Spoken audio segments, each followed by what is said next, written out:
Hey, welcome back, everybody. It's one of the best weeks of the year coming up. Thanksgiving week, 3 games on Thursday, 1 on Friday, 11 on Sunday, and 1 on Monday. Gotta love it. It's the most wonderful time of the year. This is the You Like That Feels Great Baby podcast. I'm Erik Stenholm along with my co-host Joey Moore, ready to get into the Week 11 recap and previewing next week's Week 12 matchups, Thanksgiving week. Joey, let's start with the Niners again as you emerged victorious once again. Relatively routine home victory against Tampa, 27-14 win. Defense looked pretty solid. Offense did enough. I mean, Purdy was basically perfect, but they probably could have put more up on the board. Easy routine win for the Niners, and nothing really to write home about. Just one of those ones that you had to have, and you had it. Yeah, I had to have it and had it. That's the best way to put it. Like you kind of alluded to, I wish they kind of had one of those like Jacksonville, kind of put their foot down and like really roll them. But didn't happen. I thought defense was good, not great. I thought the offense in the third quarter especially was sensational. But then, the fourth quarter couldn't convert a 4th and 1 to like not give Tampa the ball back. They kept putting their defense on the field. And for being a game that really was out of reach, it wasn't. Like Tampa was in the red zone twice in the last like 6 minutes and turned it over. He had the pick and then turn over on 4th down. But yeah, I mean, Brock Purdy was fantastic. I mean, I don't know what the hell the passer rating is, and I don't know why 158.3 is the perfect number. That seems very specific and random at the same time. But for him, the thing that jumps at me, I think I saw his yards per attempt is like by far number 1 in the league, and it was like 13.8 yesterday. And I mean, Brandon Ayuk on his go route, I think was the longest touchdown play of the year in the NFL this season, 76 yards. I'm like, when the hell has that been in the playbook? Like, this is not something Jimmy would have done. And it is. I know he lost 3 games in a row. I mean, he did not play well against Cleveland, but against Minnesota and Cincinnati, I thought he played really well. Other than both games, he had 2 of the WTFs. Like, can't happen, especially when your defense is just can't stop a nosebleed.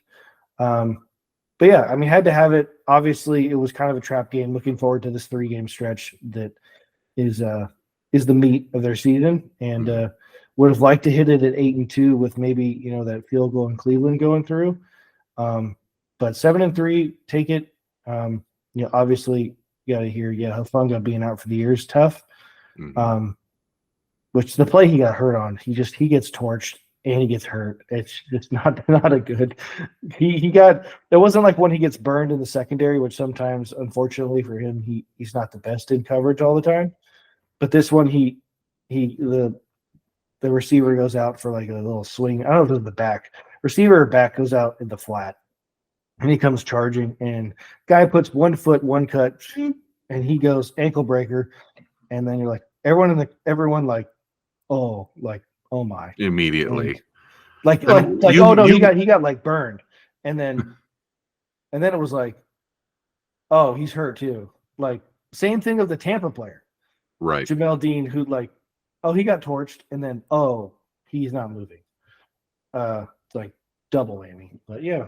No, you made the point last week that Wilkes moving down to the field and Hufanga moving up in the lineup, basically to the line of scrimmage, kind of changed the fortunes for the Niner defense after a rough 3-game stretch. It sucks that, hey, now the Niner defense is starting to look like what we got used to at the beginning of the season, and then Hufanga goes down. So next man up has always been the Niner philosophy in the Shanahan Lynch era. Jair Brown got the game ball, and he was the next man up. He had the pick in the 4th quarter. It's just crazy how that works out because Jair Brown was the Niners' first pick in the draft. It was not till the 3rd round, but they took a safety and to Penn State, and he had an interception. He had the 4th down stop. He was. I'm kind of questioning why is he 1-on-1 with Mike Evans in the red zone? His first real snaps that matter on defense. He plays special teams, but good for him. So well, it's showtime for that guy. Yeah, you liked that pick when we were going over the Niners draft, and I mean, he's got to be a star now. He's going to be playing a huge role in big games as the Niners cruise toward some really important playoff games. So he's being dropped into the fire, really passed the first test, and we'll see how the Niners do going forward. They got a tough one next week at Seattle on Thanksgiving. The Niners are favored by 7 in that one. My note here is that if you win 2 out of 3 of the next 3 games, which is at Seattle, at Philly, home Seattle, if you win 2 out of those 3, I think not only do you wrap up the West, you wrap up a top 3 seed, probably top 2 seed in the NFC. Given, well, actually, no, that's different now because the Eagles pulled off that massive win on Monday Night Football. Now they're 9-1. So, but regardless, you said you wanted to see them get to this point at 8-2. You'll take 7-3. You control everything right now because you play the Seahawks twice in the next 3 weeks. So, time to wrap up the division. -7. Yeah, I was surprised too. The look-ahead line was 3.5. So clearly, between the Seahawks loss against the Rams and the Niners' good performance against Tampa, they moved it quite a bit. Also, some question as to whether Geno plays. He did play the final drive in that game yesterday, but he got absolutely rocked by Aaron Donald. So I wouldn't be surprised. Yeah, if the Niners win Thursday, I mean, I'm just thinking like they would have a 2-game lead and the head-to-head. And then Seattle's division record is terrible. Yeah. The Seahawks would then need to win against the Cowboys, have you lose against Philly, and then beat you on the road. Like, this game is this is Seattle's season right here next week. So it's similar to last year. Thursday night we went to Seattle. Granted, that one, if we won, we clinched the division. This one feels like, we're not going to clinch the division, but if you win it, yeah. It's probably curtains. It's a big one. Yeah. Vikings lost, put an end to the 5-game winning streak. 1-point loss on Sunday Night Football. Really devastating because we had 3 turnovers all at critical junctures of the game, and Denver had no turnovers, and that was literally the story of the game. Another one kind of like the Philly game earlier in the year, the Kansas City game earlier in the year, where it's just like, if you hold on to the ball and commit 1 less turnover, I think you win the game. And man, Madison's fumble was just devastating as we were driving to try to take, I believe at that point it could have been a 15-point lead if we punched that into the end zone. He fumbles. Dobbs threw a interception at our own 10-yard line that basically gave 3 points to Denver. Probably could have been more, but the defense had a good stop there. And then there was another fumble in the game that just, I mean, it was a crippler for the Vikings in the sense of, hey, earlier in the day, we were dead certain the Lions were going to lose. And I was like, oh my God, the division's back on the table. And the Lions have their epic comeback. The Vikings fall on Sunday Night Football to a, albeit low scoring, but vintage Russ performance with a last second touchdown to Cortland Sutton. So really tough one there. Looking forward to next week. We got Chicago coming into town on Monday Night Football. We're favored by 3.5. I think that's the right line there. I don't have a bet on this game. When you look at the Viking performance last week, when you look at the Bears collapse last week, and you look at Monday Night Football next week, 3.5, does that seem low to you, or does that seem about fair? Because I said it had to be higher than 3, but not much higher with the way we're turning the ball over. Yeah, I mean, honestly, I think it is just a tough game to put a line on. Yeah, the Vikings should be favored at home. Would I expect it to be too much more than that? Not really. I mean, maybe 4.5.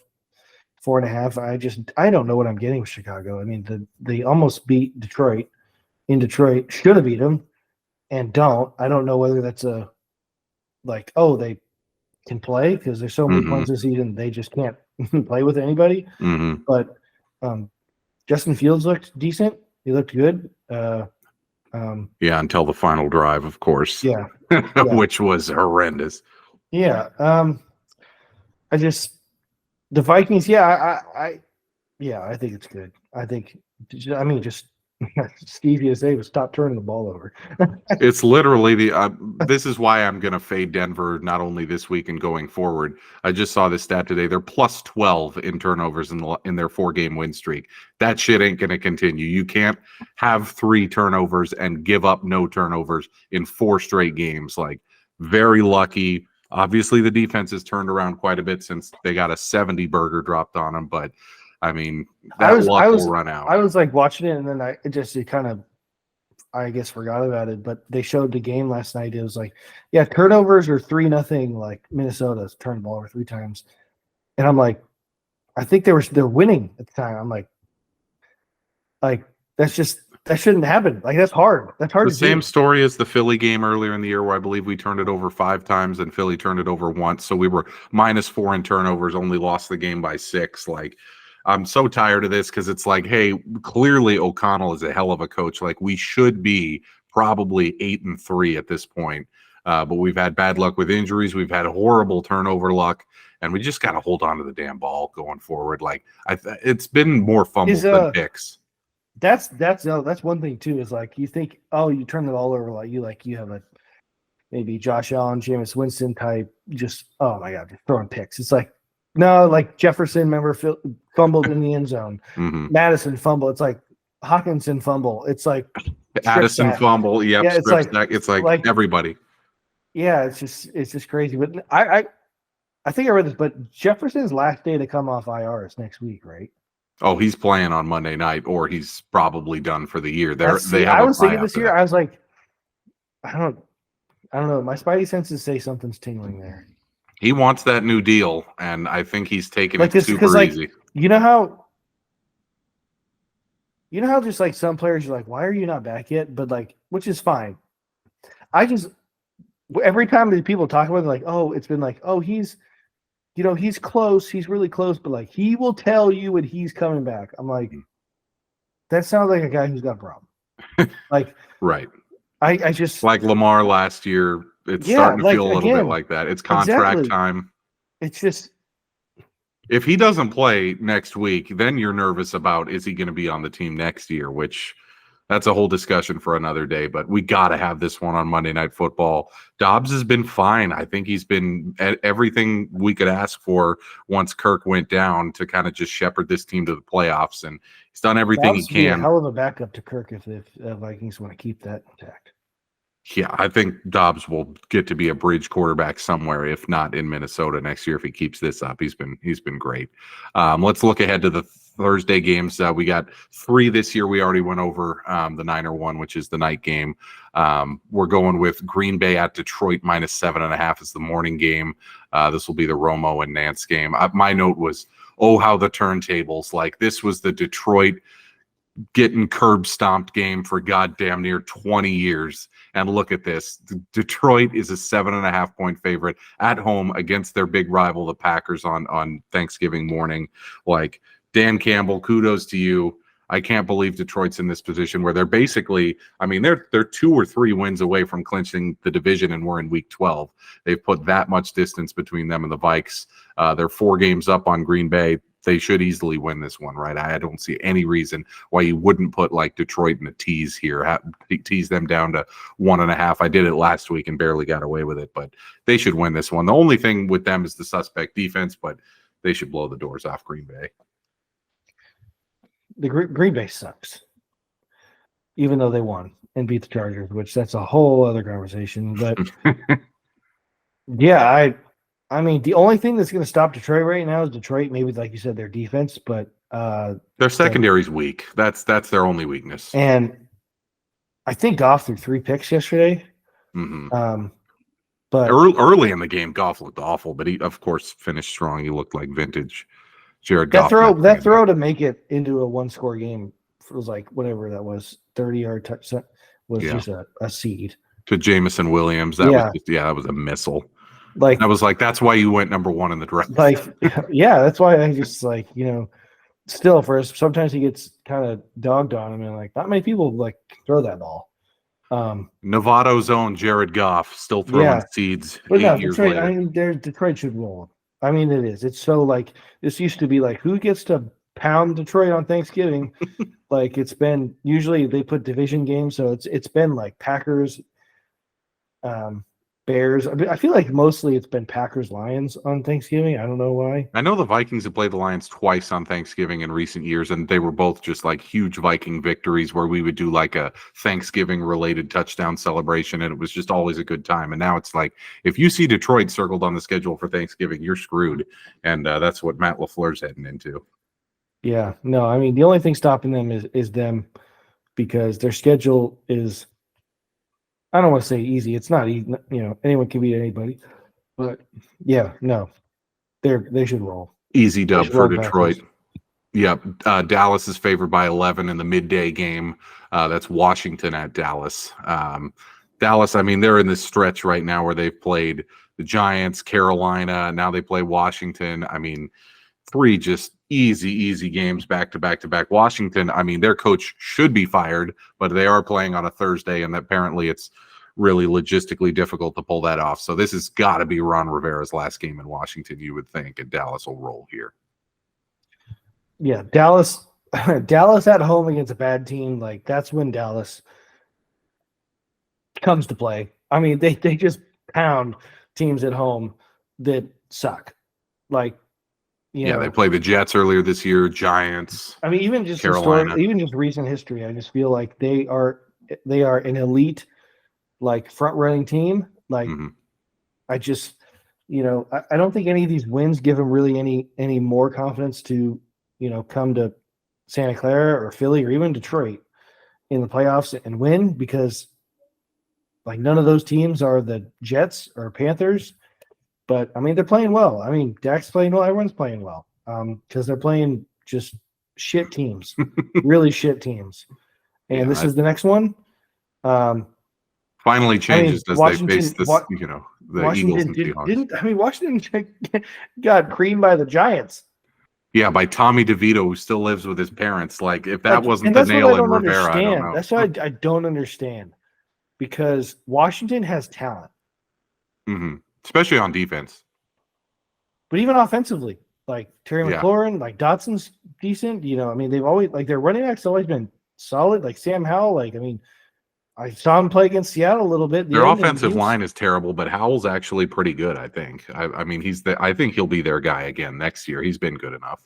Yeah, I mean, to get rolled by the Giants at home and then your showers don't even work, that's just, I mean, what are we doing?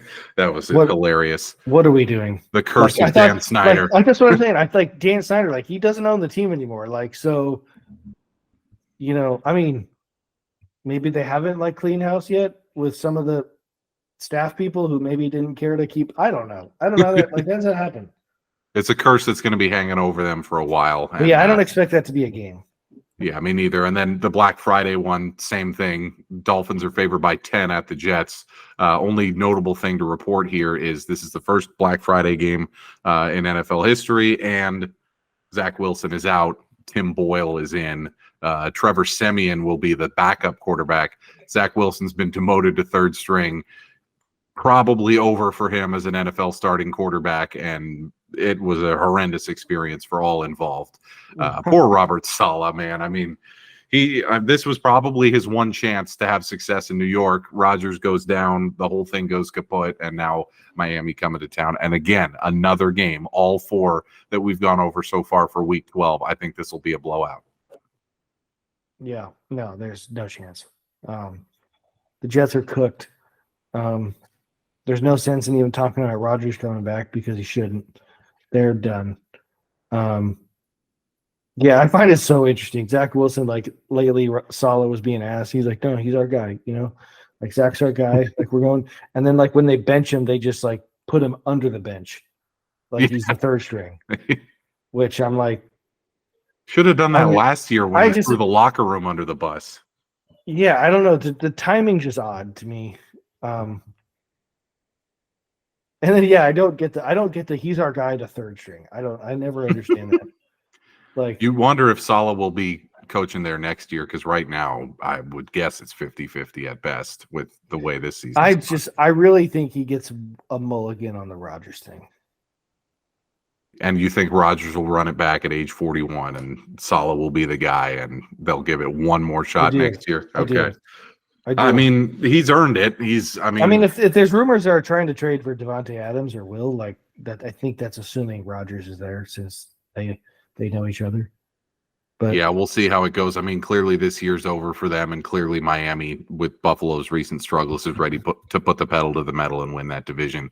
And with some other teams like Cincinnati facing quarterback injuries, it's like, hey, now is the time for Miami and Tua to put things together. So I think they roll there too. A couple candidates for best game of the weekend. You got Jacksonville at Houston. Who would have thought this would be a game that we'd all be saying, hey, candidate for best game on Sunday, best game of the whole weekend. Jacksonville favored by 1.5 at Houston. Stroud had a little bit of a hiccup, throwing 3 picks in his last game, still won. Won by 5, solid win at home. They're 6-4 with the Bengals, basically dead to rights with Burrow out for the season. It looks like Houston is going to the playoffs, and if they win this game, they control their own destiny to win the division. Like everything we thought before the season about D'Amico has proven true. We just didn't see Stroud being this elite this early. Like he's a bona fide MVP candidate, slam dunk rookie of the year. And he's got a chance to stick it to Trevor Lawrence and say, hey, I am the generational quarterback this weekend. Yeah, it's a huge game. It's a huge one. Both teams are playing well. Jaguars had their win streak snapped last week, but rolled Tennessee.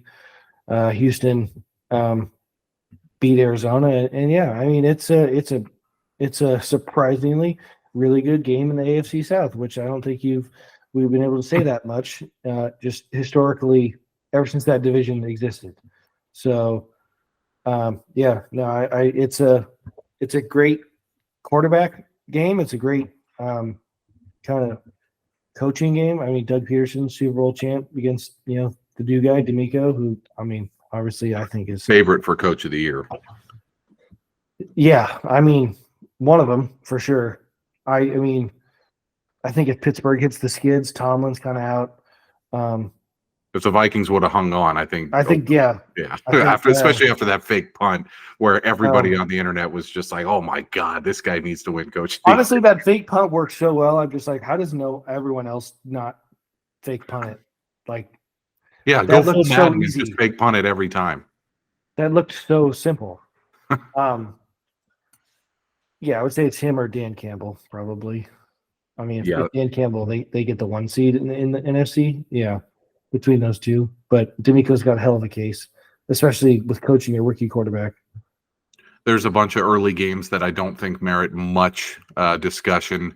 I can't believe this early slate, other than Jacksonville at Houston, which is great. After that, you got Pittsburgh at Cincy, New Orleans at Atlanta, Tampa Bay at Indy, Carolina at Tennessee, barf, and New England at the Giants, double barf. Like literally like 5 absolute clunker games. Pittsburgh at Cincinnati would have been a game, but Burrow's out for the season. And I mean, all of our predictions from before the season are basically I'm looking at that. Like, which one would I watch? Of those 5, I think it's got to be Pittsburgh, Cincinnati. You know what, though? It's not Carolina, Tennessee. The Niners get the 9 games. So there's no, like, regional games Sunday. So I'm like, what game would we even get? What game would I even want? It's got to be Jacksonville, Houston. That's the only one that anyone would have any interest in outside of the local markets and the 10 a.m. window. I still think Pittsburgh, Cincinnati people like. I assume that's CBS. I was surprised that it's Pittsburgh -1 at Cincy. They clearly have enough confidence in Browning to keep that under like 3 and no confidence in the Steeler offense. Cincinnati's just playing for, hey, maybe we can get the 7th seed at this point because, I mean, the season's over. All of our preseason predictions are over. I had Burrow to win MVP. I had the Bengals to win the Super Bowl. You had the Bengals, I believe, making it to the AFC title game. Like, everything's out the window with him out for the year.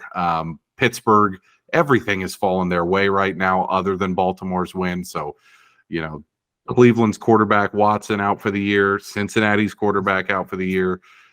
Pittsburgh had just an average offense. They'd have a chance at a Super Bowl this year.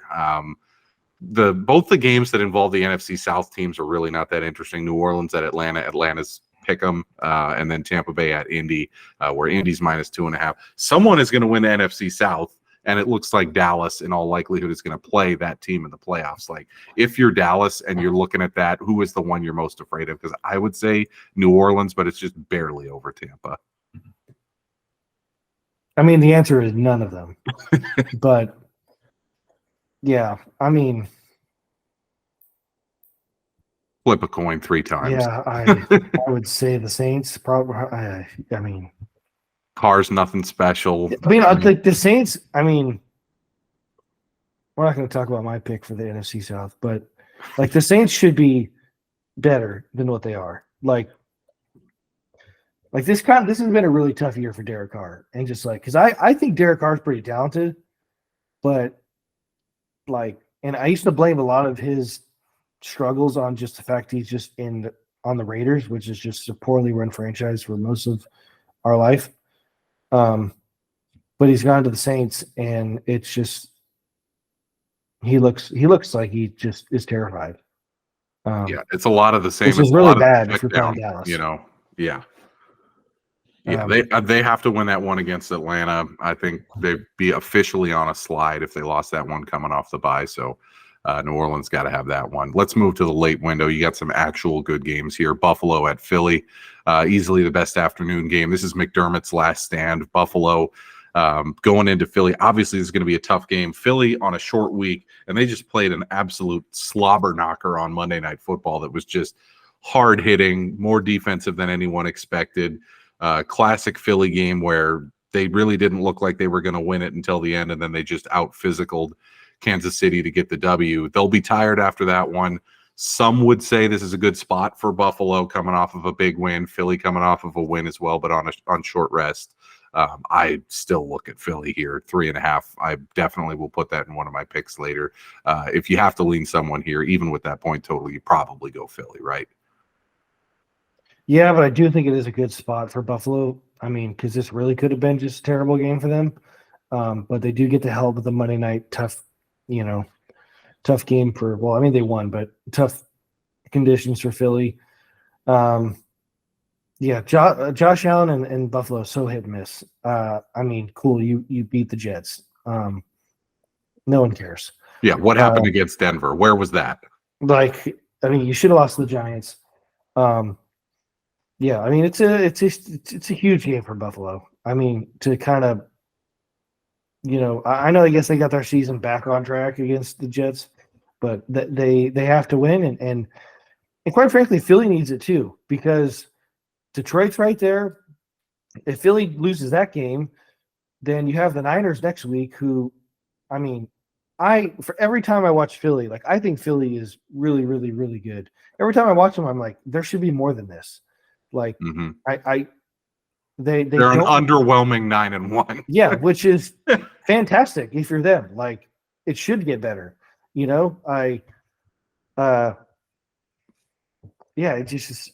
I mean, potentially if you lose Buffalo, I mean, you could potentially lose the Niners, and then I think they still get Dallas. I mean, in Dallas, all of a sudden the Philly could slide. But I mean, yeah, it's a big game. But yeah, I don't know. I expect Philly to take care of business because Buffalo's defense has just been ripped with injuries. And Buffalo, I mean, this is McDermott's last stand in so many ways. He's fired his offensive coordinator. He's turned it over to Joe Brady, who basically he's puppeteering and saying, hey, run the ball. I fired the last guy because he didn't run the ball. Feeling a lot like Mike Zimmer later in his tenure in Minnesota for McDermott there, where it's just like he's trying everything he can with every offensive coordinator, and his defense is slipping a little bit. So I like Philly in that one. Cleveland at Denver. Denver's now -3. Don't look now, but you're jacking the bums. Sean Payton and Russell Wilson around. Perennial candidates, perennial winners. They've won 4 in a row, and they've gotten all the way back to 5-5 out of nowhere. It's been all turnover luck, in my opinion. They're +12 in the last 4 games in turnover differential, which that will regress to the mean, and they will start losing some games again here. But got to hand it to them, and especially got to hand it to Vance Joseph. They've turned it around over there after getting a 70 burger dropped on them. Yeah, exactly. Vance Joseph deserved a lot of heat early in the season. Also, Sean Payton for hiring him, because that's your job, Sean. No, he gets a lot of credit for turning it around. They've been really, really good since that Miami game. They are getting a lot of turnovers. They're not giving up a lot of points, and Russ has been good. Not great, but he's been good, which is a hell of a lot better than what he was last year. Mm-hmm. So, is he worth the money at this point? Absolutely not. But he's 19 touchdowns, 4 picks. You cannot argue with that. Yeah, absolutely. Everyone would take that. Everyone. Not a lot of passing yards, but he's controlling the football, and that's all they can ask from him in his late 30s. So good for Denver for turning it around. I do look at Cleveland there, though. That Cleveland defense is freaking unstoppable right now. I think they're on pace to give up the fewest passing yards by a team in something like 18 years. It's been just a ferocious pass defense. They've been on fire Garrett's been in the backfield on almost every play. So that'll be a low-scoring game. That's for damn certain. Rams are favored by 1 at Arizona. My note here was that Kyler and Stafford are kind of trying out for other teams as much as they are playing for their own team, given the way things are now. But after the Rams pulled off that win against Seattle and swept Seattle in the season series, their season is technically still on. They're only a game and a half behind the Vikings. I think this is a huge one for the Rams. If they win this, they're crawling right back towards 500, and they're getting a little healthier. So that'll be at least an interesting one to watch. I do want to talk about Kansas City favored by 9.5 at Vegas. Obviously, this will be 50, 60 plus thousand Kansas City fans, as we remember from last year's game where the entire stadium was red. The Chiefs will roll here, but I'm leaning towards later in the pod taking the over in this game at 43.5, just because I think from what I've seen from the Chiefs defense tonight and the Raiders defense over the past few weeks, I think I've seen that Adams has turned it around enough to think that maybe there will be some scoring in this game. Is this a game you would look toward the over, or are you still like worried about how good that KC defense is? I would say the over, because I don't think that's very high over. Because I think Kansas City could put up 30 on the Raiders. Absolutely. Easy. So will the Raiders score, a couple touchdowns? Yeah, possibly. The Raiders have been better with, under the new head coach. They've been better with the new quarterback. They've been better with the new vibes, I guess you could say. Actually played Miami tight in Miami. Giving up only 20 to McDaniel on the road. Pretty impressive.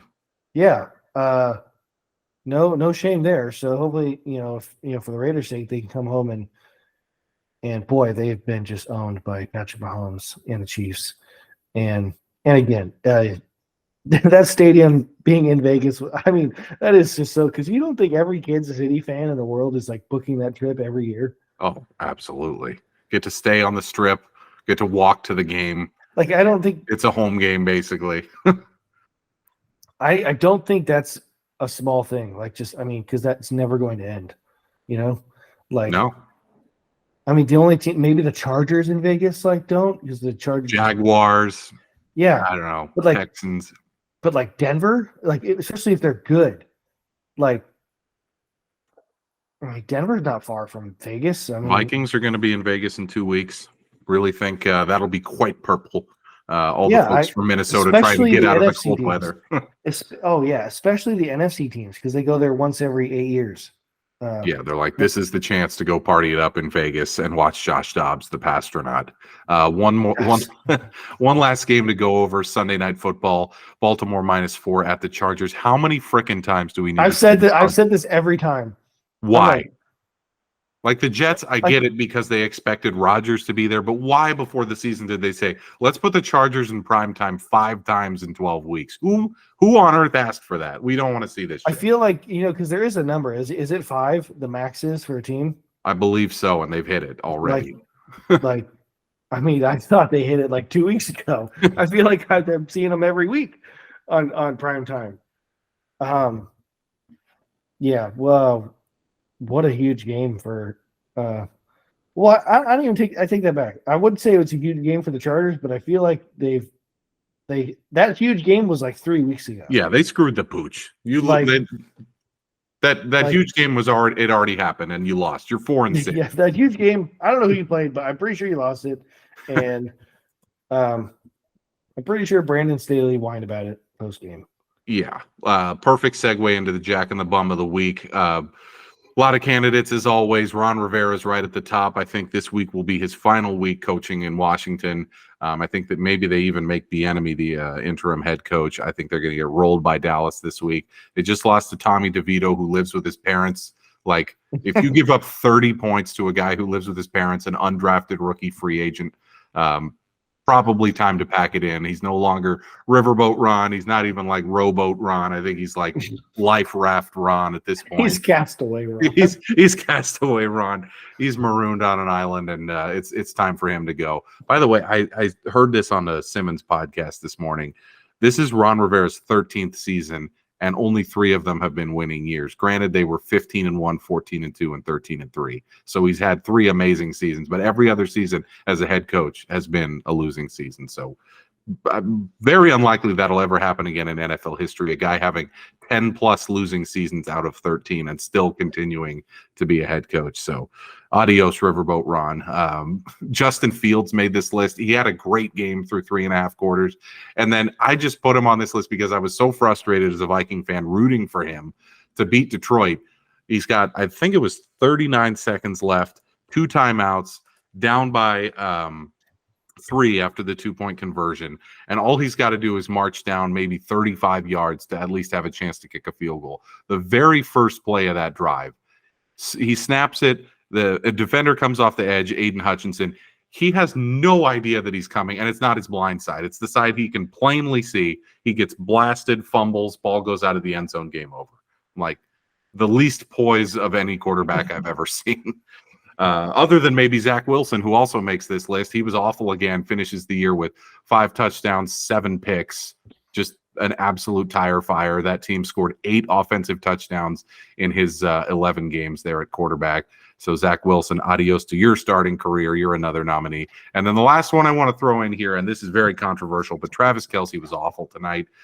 He had a critical fumble that cost them the game. He had a critical drop on the final drive that could have kept that drive alive and given them a chance to go down there and at least, have a chance to punch in a touchdown to beat Philly. So one of the first times I can ever remember where Travis Kelce was a significant reason that the Chiefs lost. So I'll put him on the list, but you're going with somebody who we were just talking about mere minutes ago.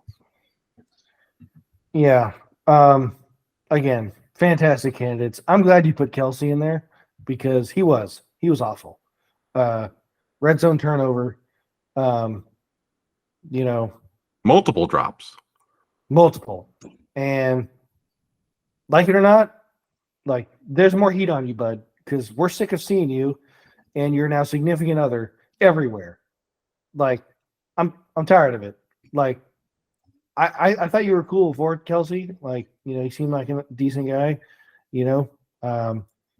but I'm sick of you. I'm sick of seeing you on my TV, like every commercial for God knows what.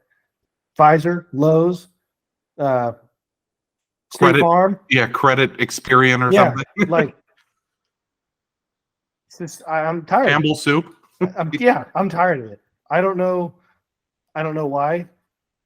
I don't know why you got so many commercials all at once. Like, especially when you you're not a quarterback. Like, I mean, he's obviously a future first ballot Hall of Famer, but I mean, the only possible reason is because somehow, somewhere, somebody like you're dating Taylor Swift, and now ESPN is running things on the Chiefs about how it's their championship era and they're so fearless, and I'm just so sick of it. I'm so sick of it.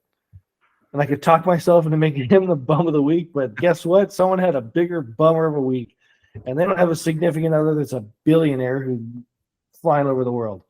Bum of the week, could be bum of the year, is Brandon Staley and the Los Angeles Chargers. Mostly Brandon Staley. Because for being a guy who hangs his head on defense, or should, his defense is not great. In fact, it's borderline terrible most weeks. And the thing that gets him in here every week is I don't know why he snaps at reporters post-game for doing their job. Like, you just lost to the Packers. They're terrible. Like, you have a quarterback making $50 million a year.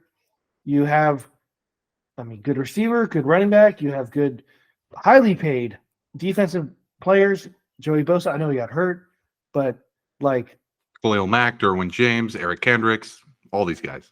Like, they have all pro players. Really good.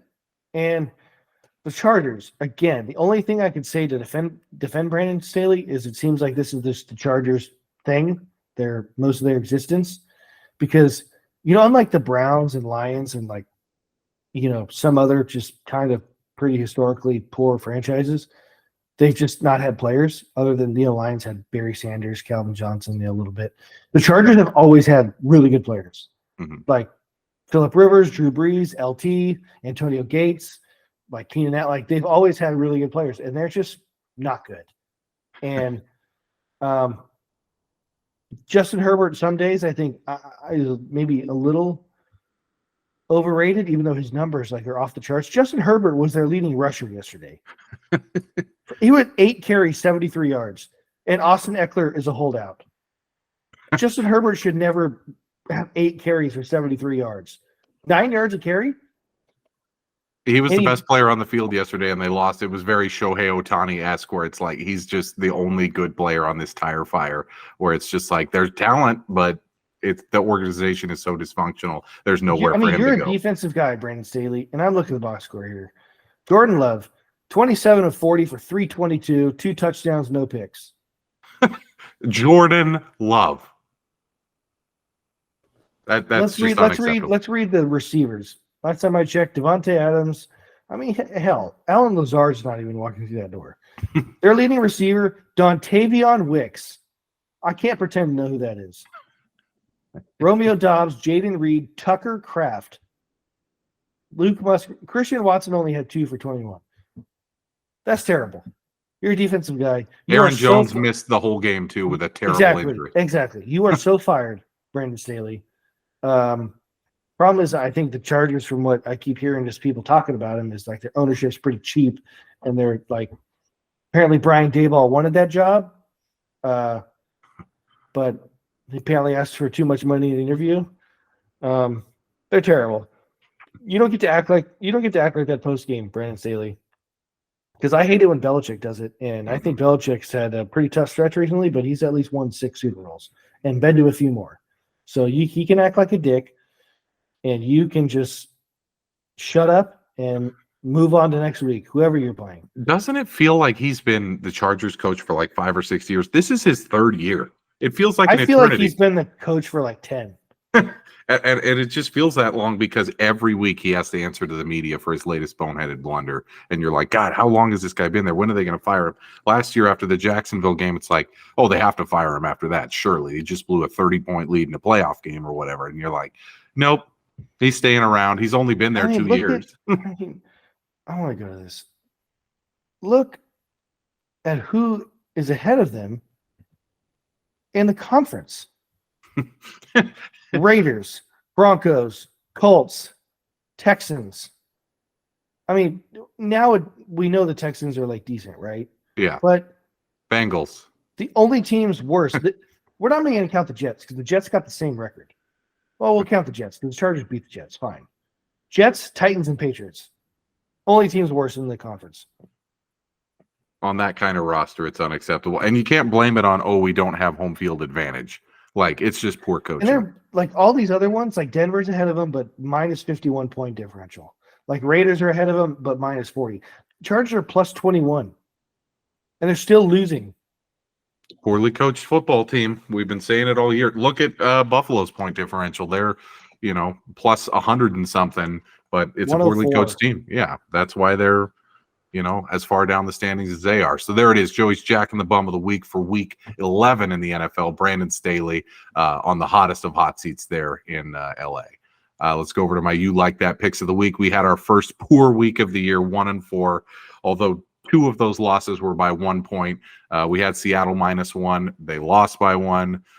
We also had Cleveland -4, which by the end of the week, it was Cleveland -1.5 after Watson was ruled out. They only won by 3. So that really hurt. And then we had Miami and KC, which just didn't get there. So we got there with the Vikings just barely. Could have been an 0-5 week had the Broncos gotten that 2-point conversion, but we push forward. We still have a very good record, 32-21-2 so far in 2023. Let's get back off the schneid here with a nice week. Houston plus 1.5 at home is my first pick.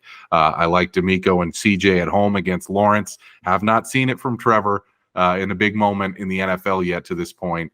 Yes, he had that comeback win against the Chargers in the playoffs last year, but I just haven't seen it from him to this point where it's like, where is that generational guy that we're supposed to see? I think that guy is in this matchup, and his name is CJ Stroud. So let's go Houston plus 1.5.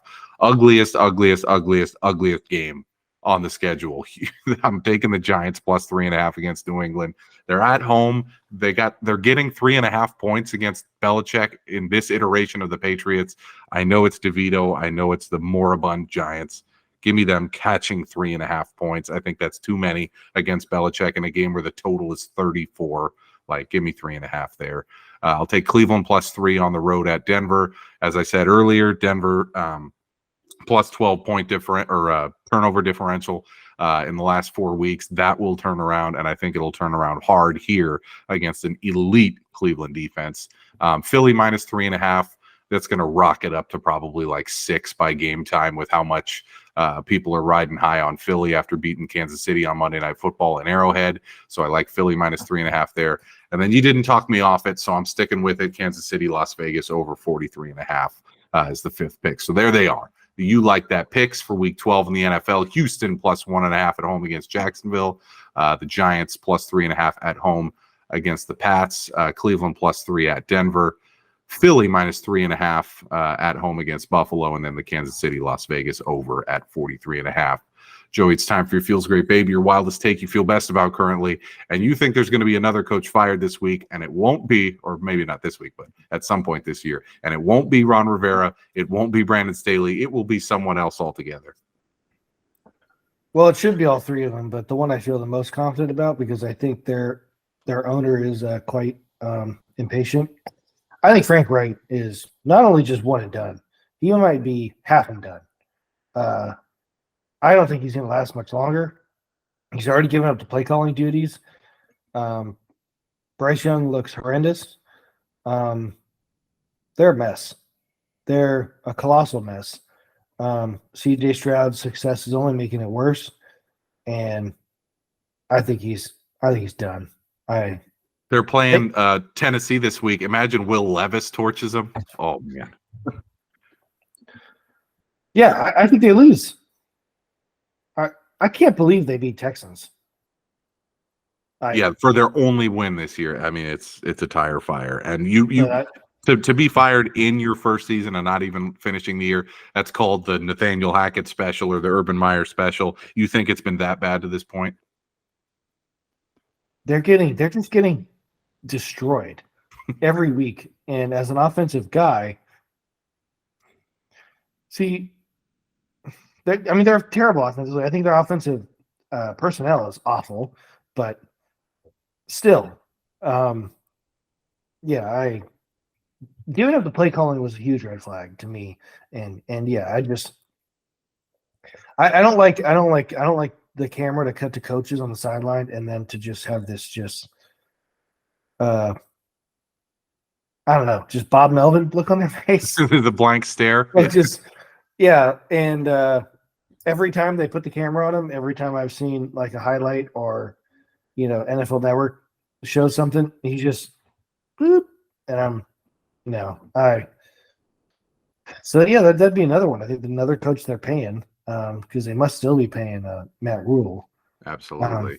I think they're a bigger hot take would be I think 4 more coaches get fired midseason. That'd be incredible. Reich, Staley, Rivera, and there was one more. Eberflus? No, it could be, but I mean that's a possibility. Who else would be? McDermott? Probably not, unless they just get boat raced in 4 straight or something like that. I think he could be fired. It's possible. Not LaFleur, probably not, unless they just obviously they wouldn't fire him. There's a specific team. Yeah, looking around the league, I mean, Bulls and Tampa, maybe.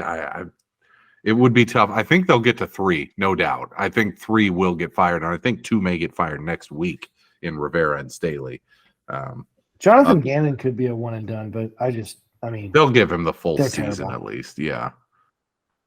I thought they were pretty frisky to begin the year, but nope. Vrabel is a possibility. Well, that'd be dumb. I mean, what are they, 3-8? They've been absolutely housed in like 7 straight games or something. I mean, they started out okay. I guess they could, but there'd be a lot of teams firing their coach to hire him. That's true. Yeah, there's going to be a lot of movement, especially in the offseason. I mean, I'm just looking at teams that could move on from their coach. I mean, there's just so many. You got New England, Atlanta. Oh, there's another one. Arthur Smith. Yeah, that was it. Yeah. That was it. New England, Atlanta, could see New Orleans. Did you see the report that what's his face Orlovsky from ESPN had. He's like, oh yeah, Belichick's gone, and like he already knows where he's going.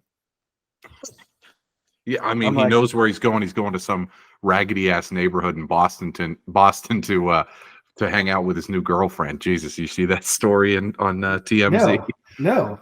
Someone caught him on a ring cam, shirtless, just leaving some woman's house like before a game, like a few weeks ago. Game. Yeah, like not before a game, but like it was like 6 a.m. on a game day that they were playing at like 8:30 or something. But I mean, clearly his priorities are elsewhere right now, and that's shown with their on-field performance. Bill Belichick, 72-year-old man, still he implied like he already it knows where he's coaching next year. That's not New England. The rumor is Washington, from what I've heard, and I don't know why he would do that unless it was just like so insane amount of money that he can't say no. But that's the only rumor I've heard. The Jets. Oh my God! After he spurned the Jets 20-something years ago, he would come back. There's no way. I mean, the Chargers makes a lot of sense for just living the LA lifestyle and coaching Herbert, but we'll see where that goes. I want to close the pod talking about probably the most difficult moment of my life as a sports fan. The A's relocation looks like it's almost done and dusted. The owners unanimously voted for it last week. I thought there would be, especially the Yankees. I saw that too, and I was like, I got to be honest, that stings a bit more. Unanimous. Unanimous is, I mean, it shows you that MLB is just a cartel. Like these guys all vote in lockstep. The Milwaukee owner just got his $500 million handout from the Wisconsin state government. He basically was in charge of deciding whether this move would go through or not on behalf of the owners, and of course he made sure it got rammed through because he needed to pull his own grift on his own constituency up there. So, I mean, the whole thing is just a scam. I just wanted to make the point that from this point forward, like as long as the jersey says Oakland on it and they are the Oakland Athletics, I will watch the games.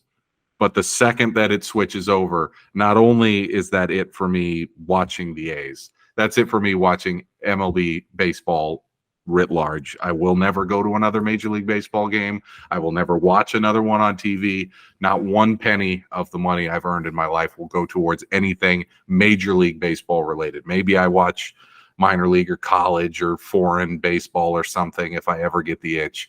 But after this whole charade of last week, that's it for me. And I guess the game What's there left? Well, the only thing left is there's this initiative in Nevada called Schools Over Stadiums where they're trying to get on next year's November ballot a measure that would take away the $380 million that Nevada gave John Fisher to build this stadium. It looks like it fell just short in its first attempt, but they're raising more money to try to get it on the ballot in time for next year. I believe they have to secure it being on the ballot by June of next year. So all the hardest core A's fans have said any money that any A's fan would have spent on tickets or a shirt or a hat this year, donate it to Schools Over Stadiums, and that's the only hope left. So maybe this week's podcast, I'll post a link to Schools Over Stadiums. I've already donated to them like 3 times. I'm like, this is the last gasp, the final hurrah. If somehow that gets pulled away, then Fisher doesn't have enough money to build the stadium on his own, and he's forced to sell the team. Who knows if they would even stay in the Bay Area at that point? But it's basically over at this point, and I just wanted to make the point of, hey, when it says Oakland on the uniform, I'll watch. Once it doesn't say that on the uniform, I'm done with baseball altogether. Yeah, man. Are they playing in Oakland next year? Yeah, they will. It's too late to move that. They are playing at the Coliseum next year. Their lease runs through October of next year, and then after that, the funny thing is I read this article. Cavill did an interview with The Athletic where he just spouted off for like half an hour a bunch of stuff that he didn't run by, the A's legal team and his bosses and shit, and he got in so much trouble with the team for it. He just kind of winged it. He let the cat out of the bag that he still works for the team, right? Well, of course he works for the team, but he did this interview with, I think it was Evan Drellich at The Athletic, and he basically let the cat out of the bag that in between 2025 and 2028, they are due, I believe it's $60 million per season from NBC Sports, but that only happens if they're playing in the Bay Area in that time. If they move somewhere else during that time, they receive nothing. So losing $240 million when your franchise is already just, not bringing in any money whatsoever would be a death knell for the ownership. So he let the cat out of the bag and got rid of all their leverage. So after that came out, the A's, only hope of staying in Oakland, the schools over stadiums, people were like, hey, clearly they haven't thought shit out. And then Mayor Sheng Tao said, hey, now that we know that, the only way we'll let you extend your lease at the Coliseum through 2028 so that you can keep getting that money is if you give the A's name to the city of Oakland, and the A's history and the name stay like the Cleveland Browns back in the 90s. That's the only way they'll allow that deal to go through. So Cavill, I got to hand it to him, even in his most victorious moment as a stooge for the A's, still found a way to screw himself. So I appreciate that. Yeah, it's wild to me that the A's want to keep because they came from Philly, right? The Philadelphia A's, Philly until the mid 50s, and then 13 years in Kansas City, and then 56 years in Oakland. I mean, if I was Vegas, I would want a different name.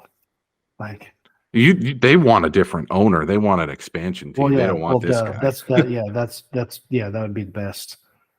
I mean, my dream scenario would be the move happens and then the A's become an expansion team 5-10 years down the line. And then when the A's play the Las Vegas Gamblers or whatever the fuck they're going to be named at that point, whatever I hate about the Giants or the Packers or the Bears or whoever, multiply it by 1,000,000. That's how much I'll hate that Las Vegas team. I'd just be like, every one of those games, I'll be like, fucking yell up, just like. Wait, so you're saying if the A's turned into the Las Vegas Gamblers, mm-hmm. and then 10 years down the line, Oakland got an expansion team and got to keep the A's Oakland, name. You think that actually happened? I don't think there's any chance, but that would be the dream scenario now that it looks like there's almost no chance that there will be baseball. That's just interesting. Yeah, no, that'd be. Oh my. Yeah. That would be the dream. Guys like Brody Brazil and Casey Pratt still pushing the narrative that, hey, this isn't a done deal. Fisher can blow it. He's blown it at every point in Fremont and San Jose and Oakland to this point. So we'll see. I just wanted to hammer home that the plan for me, and I think for most diehard A's fans, is the second that they're not playing in Oakland, not only is it over for rooting for the team, it's over for baseball in general. Like, fuck MLB. Yeah, I mean, I don't know if it's because the A's are the sport, but yeah, I don't watch as much baseball, or I'm not like the A's moving wasn't. If this happened like in the Miguel Tejada days, or even like the Josh Donaldson days, like I'd be devastated. Now, I mean, it's a bummer for sure, but it's like. It's like, oh no, now I'm never going to watch this thing that I never watched anyway. Yeah, I was like, just for the A's, the more you keep telling people you're thinking about moving, like, it just, I mean, yeah, in my head, you kind of did move already, even though you're still here. Mm-hmm. They moved the second that Cavill posted that he was at the Knights playoff game, and A's Twitter turned on him. For me, as like a diehard Sharks fan, when you're going and sponsoring the Vegas parade, the A's had a billboard, electronic billboard on the Knights Stanley Cup parade. Mm-hmm. Oh, hey, congratulations. Thanks for your proud partners with the Oakland A's. What the fuck? By the way, nobody in Las Vegas after that vote happened went, welcome to the Oakland A's. The A's had to pay for their own sign on the Sphere saying, welcome to Las Vegas to themselves because nobody gave a shit. Most classic Dave Cavill, John Fisher move ever. The only way that they would get some kind of a welcome is if they paid for it themselves, because nobody gives a damn. Nobody in Vegas. I guess my point is I think about you in this because you still really are this is you would take an A's World Series over anything, and not only it's just not happening, it's just being non-existent. You know. I always said my order of things I wanted most in sports was number one, the A's to win a title playing in Oakland. Number two, the Vikings to win a Super Bowl. and then number 3, everything else by a mile. Like that was always it. And now that, I mean, I would still take, like, say the A's win the 2028 World Series at the Coliseum and then move to Vegas next year. Obviously, I'd take that deal right now. But other than that, there's no real reason for me to give a shit about baseball going Well, if their forward. lease ends up, like, where would they play in 25? The rumor was that the plan, Cavill also let this out of the bag, that he wants to have discussions with the Giants to play at Oracle Park for those 3 years. And I'm like, that is just a crime. How's that even logistically possible? Exactly. And he's like, oh, we could play in Sacramento, but that doesn't cover our NBC sports area for whatever reason. So they can't play in Sacramento. They can't play in Reno. They can't play in Nevada because they would have no TV deal. And the terms of their agreement with NBC Sports are like non-voidable. So it's either lose $240 million or play in the Bay Area for 4 seasons. So you screwed yourself there, Cavill. Yeah, does that field even have dimensions up to MLB snuff? It's like 280 down the line. Yeah, wow. It's like, are you still like really like? This is my point. I never really like. I guess probably I have asked you or kind of assume how you feel, like it's kicking the big dick.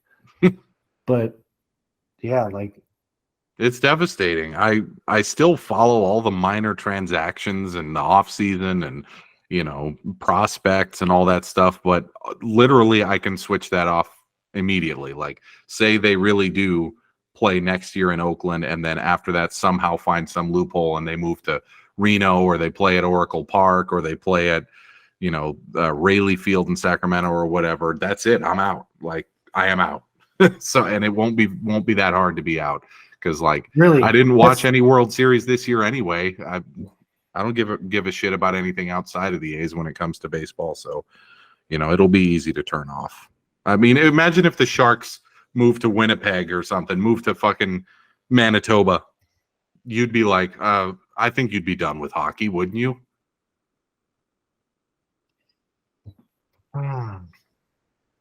Like, imagine they pick up and they move to Wisconsin. You know, they're like the Milwaukee Sharks.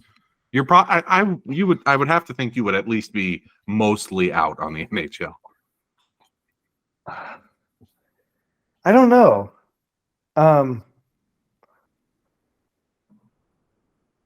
I don't know because I still really do love enjoying like the sport itself, and that's like same thing with the A's. Is like I didn't like baseball as much, so I still really do love hockey, the hockey players, like just the sport itself. Yeah, I mean, but the thing, losing the Sharks would be just devastating. I mean, I can't even. It's really hard because, like, yeah, I mean, if I was a kid, it'd be even. I mean, if I was like my teenage self, it'd be even like 10 times worse. Yeah. Now I'm like older. It's like, okay, like it's not truly bad, but it's quite bad. Yeah, that's honestly one thing I never wanted to admit. Like, I never wanted to get to the point where I admit that it isn't everything. Because like I want it to be everything because you care about it so much. Like when I told people like I'd rather see the Sharks win than like I don't know, like get married or something, like or have kids or anything, like I meant it. Like like at the time. And like, yeah, and I mean, and I still have told Kayla this, and I'm not as like bold about it, but I'm not shy about it. Like seeing my team win will be one of the best days of my life. Just because you're 31 and it hasn't happened for any of them yet. Like yeah, you know, yeah, so I mean, to not have it happen, like the Cubs, right? They took 180 or whatever it was. The Cubs still mattered and like played baseball, you know. Right. If the A's don't win, which the A's have won, but say like for our sake, they don't win, we never see it.